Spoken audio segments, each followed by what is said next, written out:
You know, the news has become a little too depressing with discussions of fascism and war crimes. So, how about we get back to some good old fashioned, pure, uncut corruption?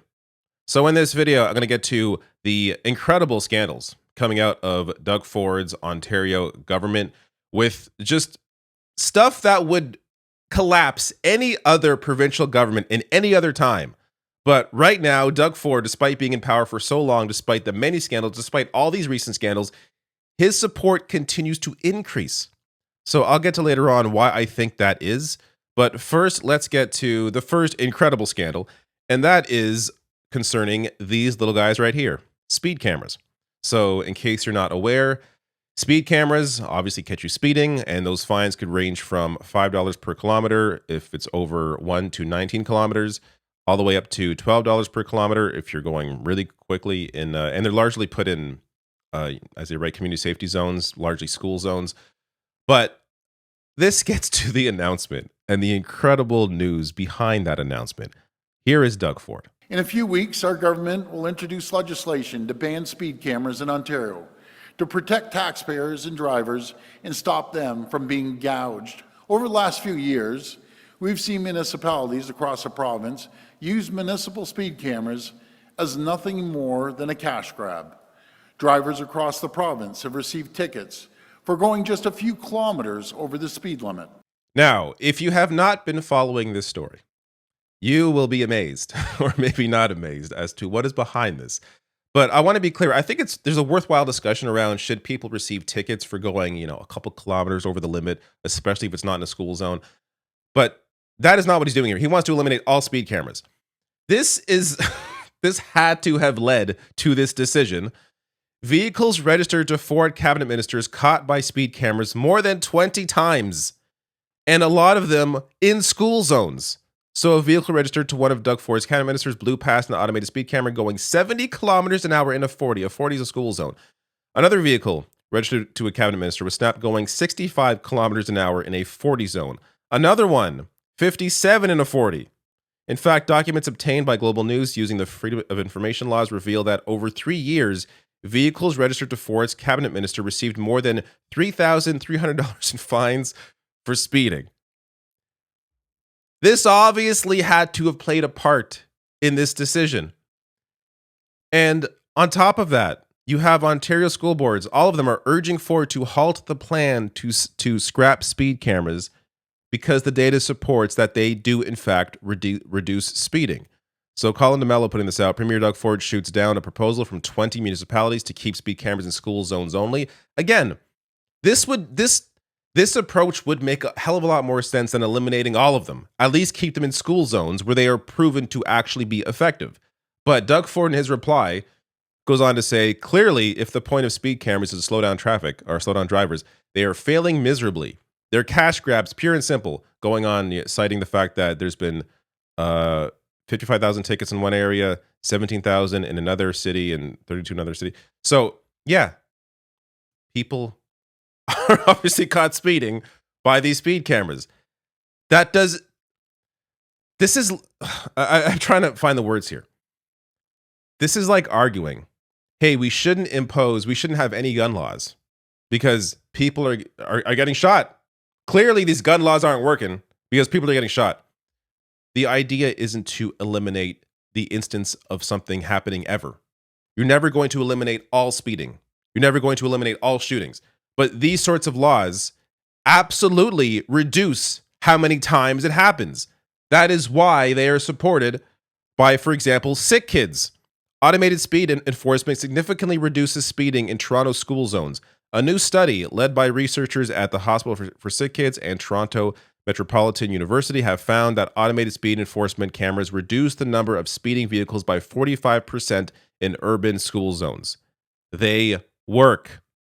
But because Doug Ford's cabinet ministers keep getting caught speeding by these speed cameras, all of a sudden they're a big issue that he wants to eliminate.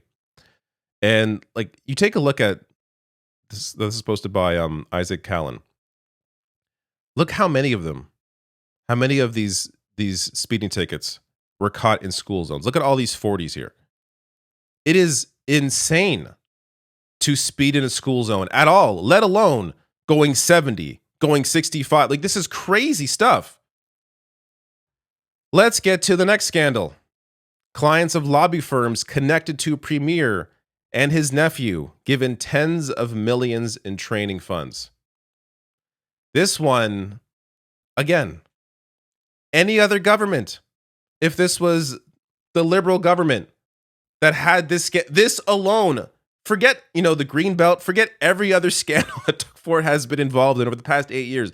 This alone would have collapsed any other government. This is an absolutely wild story.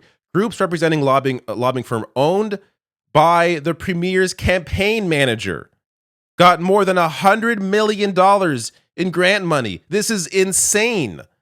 So clients of a single firm, Rubicon Strategy, have received more than $100 million from the Skills Development Fund, according to Trillium's analysis.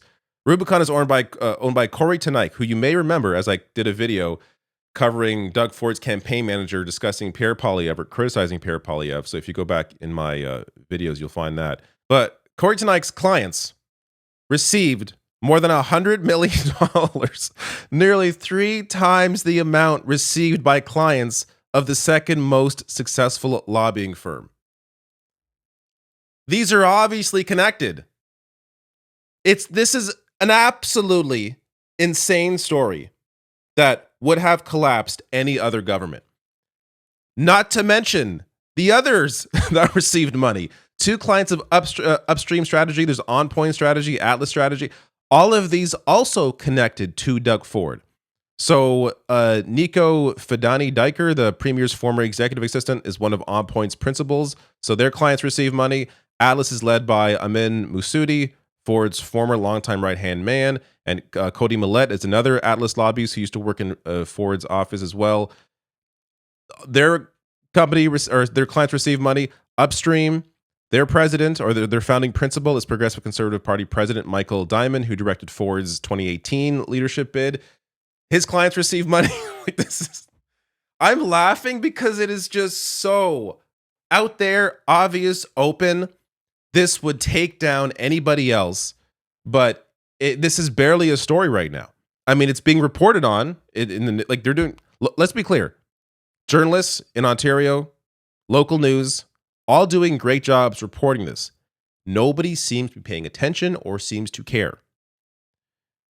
Also, worth mentioning here, 2 former chiefs of staff to Michael Ford, the Premier's nephew, had clients that got millions of dollars as well, even though both are relatively new to the lobbying scene. Connections clearly playing a part here. Doug Ford claiming, I care.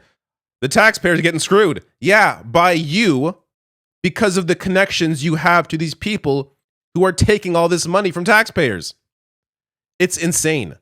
And on top of that, this is another piece of this story. So Ontario's auditor said lobbyists' role securing training grants raises concerns of possible preferential treatment. Days later, the ministers whose office picks recipients was in Paris for the wedding of a lobbyist whose clients got $8.5 million in funds. So the full story here in Trillium. It is just in your face, clear and obvious. If this was a liberal government, an NDP government, a green government in a different world we live in where that's possible, this would take down any of this story alone. But this is just one of many. Carol McNeil writing here. There was a time this would result in the fall of a government. Ontario Labour Minister attended lobbyist's wedding after granting his clients millions in training funds, and clients of a single firm owned by Doug Ford's campaign manager have received more than $100 million from the fund. This is a former CBC News journalist. They're aware of past scandals, the gas plant scandal under Dalton McGuinty, the Liberal government. That pales in comparison to the level of corruption we have seen from Doug Ford's government. Jen Hassam writing here, the transfer of wealth in Ontario is our tax dollars being used to pad corporate earnings facilitated by lobbyists that are friends of the government. Absolutely. Here's another thing worth mentioning. Ontario falling short on reaching $10 a day childcare goals. So despite all this money going to all of Doug Ford's buddies' clients, this is something that I have personally benefited from. When my child was in daycare, our childcare costs were cut in half overnight because of this.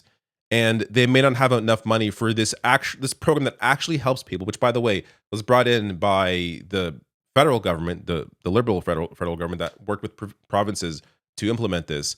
Ontario, I believe, was the last province to finally get this implemented, and already they're having issues. Why are they having issues? The province received $10 billion in funding for childcare, but spent the money over 4 years instead of the intended 5. So their inability to manage a budget. These are the people that voters think, oh, Doug Ford, the Conservatives, they know how to manage money. No, they clearly do not. And then you have stories like this. Ford government blocks public live streams of school board committee meetings. So this is a story by Tina Yazdani in City News. Let me play just a piece of her report here. Premier, why is your government directing school board committees to no longer live stream their meetings? Are you blocking access to information for parents? No, I haven't heard that yet, but I'll look into that. While the Premier was unaware of the new directive, the Education Minister's office confirms live streams of all school board committees have stopped. In a statement, the Education Minister tells us in part, I made this decision to maintain meetings that are productive, professional, and focused on improving student success and achievement, rather than serving as a forum for political commentary. At the same time, I ordered all meetings to remain open to the public with hybrid participation options with public posting of agendas, minutes, and decisions. Parents have drawn their own conclusions. Pretty much all school boards are underfunded for special education. It makes it that much harder for people to advocate. If you take away information, it makes it harder for them to pull those numbers together and show how bad the situation is. That's exactly the reasoning. The Doug Ford government doesn't want people to be aware of their failures. So by limiting the ability for the information to get out to more people, by limiting it to the people that are in that room, they cut down on how many people are aware of what they are doing. I mean, it's in their reasoning. The education minister says, we don't want these forums to be a place for political commentary, which tells me they don't want people to be aware of what is happening. They don't want to be criticized in a place that more people are aware of those criticisms. It's a complete shutdown on information. So this is not these live streams in particular, but this whole idea, the lack of information, is at least partly the reason why Doug Ford's government keeps gaining in support. This is the latest from Abacus data from August 31st. Ford PCs climbed to 53%, widen the lead over Liberals to 26 points. Now, I think the Liberals and the NDP deserve some blame as well. I don't think they're as strong as they could be, but it's hard to get your message out when people aren't paying attention. Donald Trump is dominating the news everywhere, in not just the US, but also in Canada. It's hard to get animated. I think it's hard for the typical voter to be animated and angry about what Doug Ford is doing when a lot of people are just happy that we don't have, ICE in our streets, that there isn't raging fascism currently going on. Like the bar has been lowered to such a level where Doug Ford is getting away with things that would have collapsed any other government. But also, I think the bar is lower for conservatives generally. Like people were impressed that Doug Ford came out to criticize Donald Trump when and he still is, but when the whole tariff thing started. You shouldn't be surprised by that. Yes, Doug Ford is a conservative, but Donald Trump is somebody who is actively hurting Canadians. Any leader, all the leaders came out against Donald Trump. So to specifically be impressed by Doug Ford when they've all been calling out Donald Trump well before this, Doug Ford was supporting Donald Trump up to the last election. Just the bar is so incredibly low for Doug Ford and the conservative government. And another element of this, I think, is just the fact that Doug Ford comes off like a normal person. Oh, he's a guy you can have a beer with. Sure. Why do you want this man in power? Go have a beer with him. It doesn't mean he should run the government. The level of scandal. I mean, if you go on my channel, go to the search bar on YouTube, type in Doug Ford. I've done countless videos on Doug Ford over the years. There are many more scandals, many that I have forgotten because there have been so many of them. Many I've never been able to do videos on because there's too much with this government. People need to be more aware of this. And I look, this channel gets out worldwide. It's very unlikely that there's going to be, not unlikely, it's impossible that there are going to be enough people in Ontario that watch this video and understand what's going on with Doug Ford. But in your own lives, if you're living in Ontario, try to begin informing people about what is happening with this man and what he is doing. Because it's just disheartening to see numbers like this when the level of corruption is unlike anything we have ever seen in this province. If you enjoyed this video, please hit like and subscribe and check out some of the other videos I have on this channel.